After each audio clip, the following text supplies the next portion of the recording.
Persia captured a Roman emperor alive and carved the humiliation into a cliff. That is Shapur, King of Kings, on horseback. The man standing in his grip is Valerian, one of Rome's two emperors. The kneeling Roman is Philip, an earlier emperor who had already paid Persia for peace.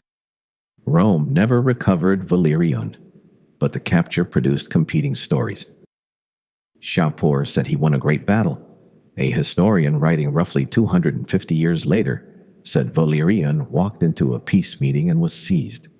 And Lactantius, writing to prove that God punished persecuting emperors, added a human mounting block, flaying, and a skin displayed in a temple.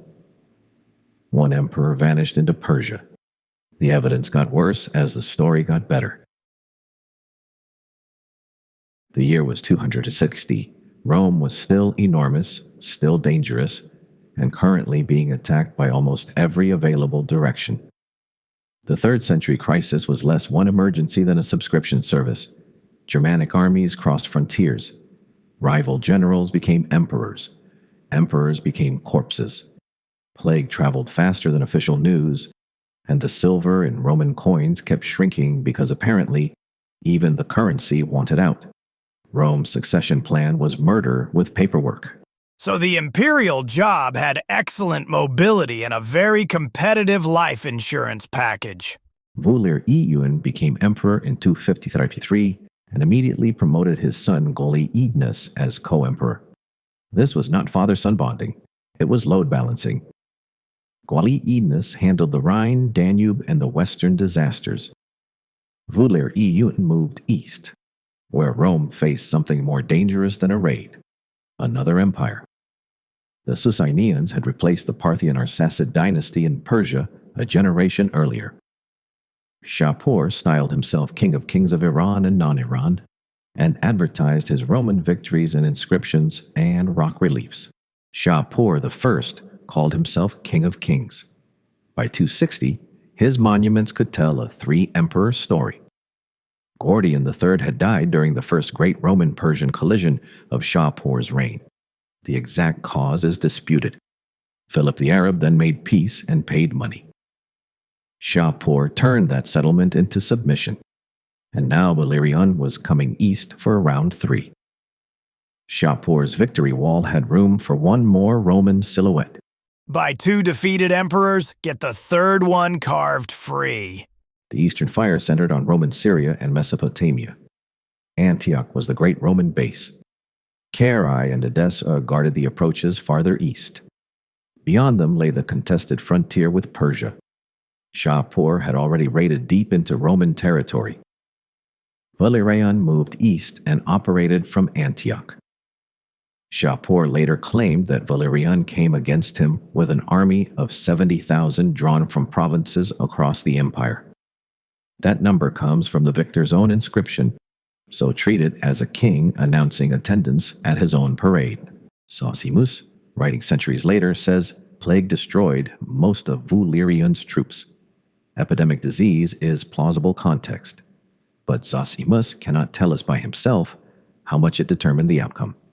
What we know securely is that Valerian personally led the eastern campaign. What happened near Edessa in 260 is where the sources split. Version 1 is Shapur's version.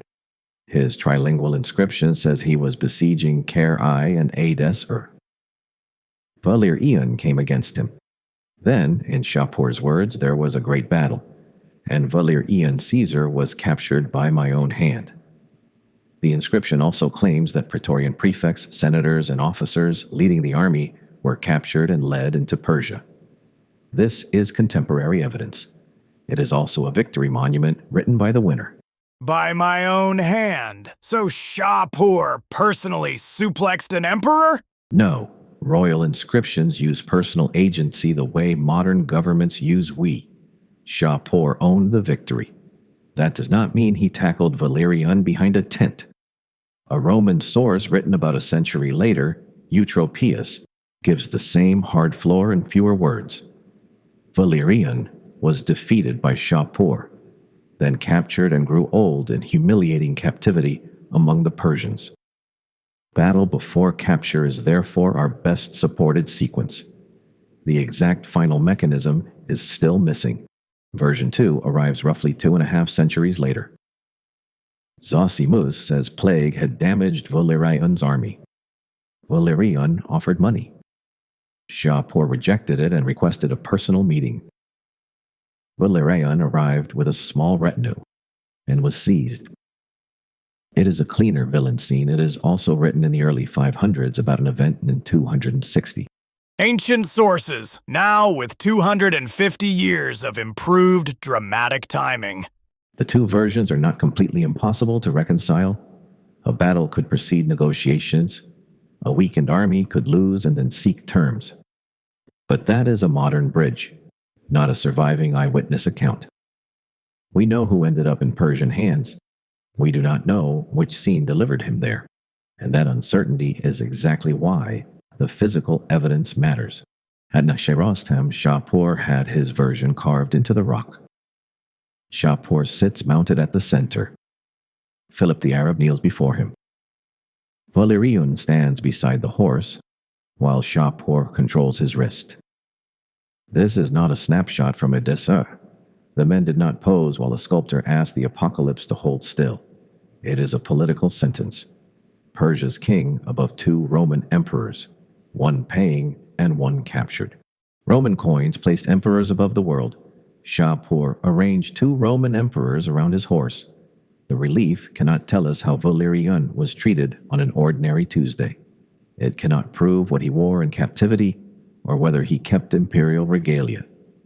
But it shows that Shapur wanted viewers to see Roman power arranged around Persian victory. Rome had lost the emperor. Shapur was already winning the image war. Shapur's inscription says captured Roman commanders and other prisoners were led into Persia. It also says people from Roman territory were settled across the Sasanian Empire. Later tradition attaches Roman captives to dams, cities, and engineering works. Some broad transfer of skills is plausible, but assigning a specific bridge to Valerian because it makes a satisfying caption is historical fan fiction with masonry. The safe claim is mass displacement.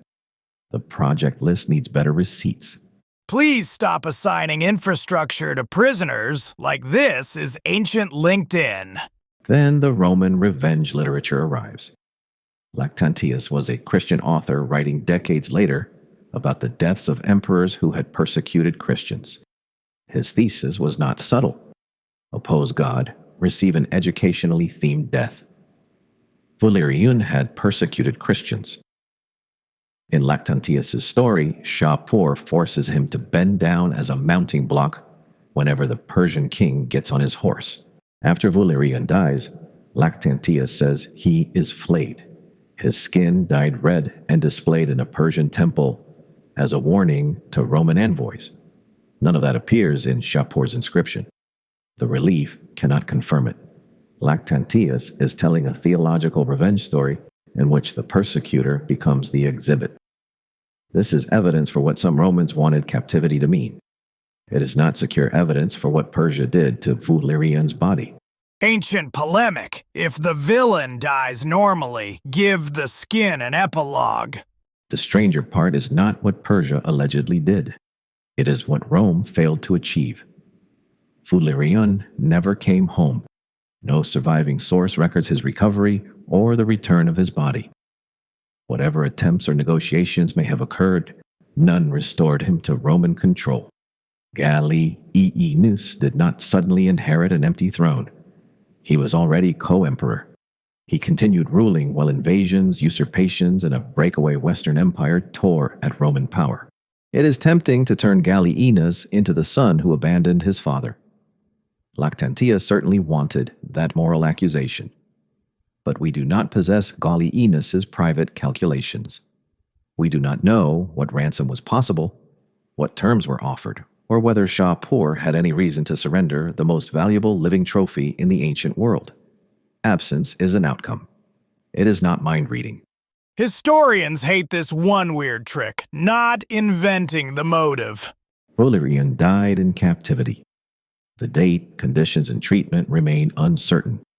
That uncertainty did not weaken Shapur's victory. It strengthened his control over it. Persia held the emperor, produced the contemporary inscription, and carved the permanent image. Roman authors could confirm the defeat. What they could not do was take the ending back. So here is the verdict. A battle before Valerian's capture is better supported than a pure peace talk ambush. The final seizure is unrecoverable. The mounting block and flayed skin stories belong to Christian revenge literature, not the secure event record. But the central fact is unusually hard. In 260, Shapur captured a reigning Roman co-emperor alive. Valerian was taken into Persia and never returned to Roman control. Shapur held Valerian. Shapur monumentalized the victory. Later Roman writers recast the loss as betrayal, divine punishment, and horror. Persia captured Rome's emperor once. Roman accounts spent centuries trying to capture the meaning back. Next disaster. Athens invades Sicily, or the Gauls take Rome. Choose your historical terrible idea.